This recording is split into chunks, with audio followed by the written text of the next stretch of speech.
So what is up guys, for today's video we will gonna evolve Curse Lawyer. Let's see if it's good or not.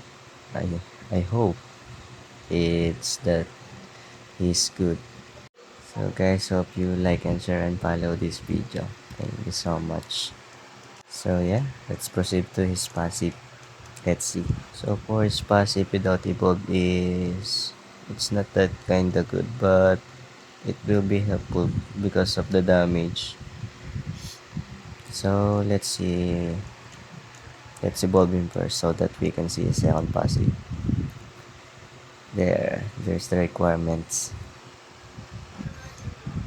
So let's go.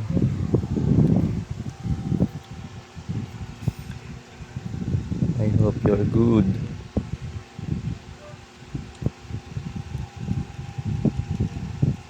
Let's view him first. She's good, huh? I like it. By the way, he's on the quest so that you can unlock the last colony.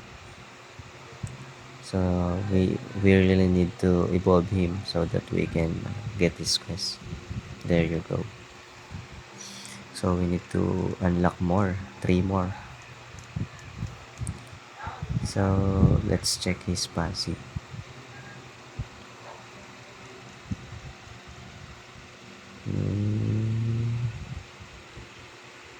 It's good. Oh, there you go, the judgment. If you if your 3 units is dead.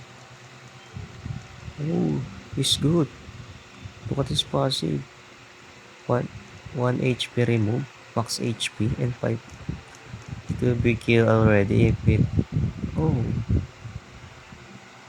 the boss is. Yeah, oh, if the boss reach the 5% HP, it will die automatically. It's good. So guys, thank you for watching. Hope you like and share this video guys. Thank you.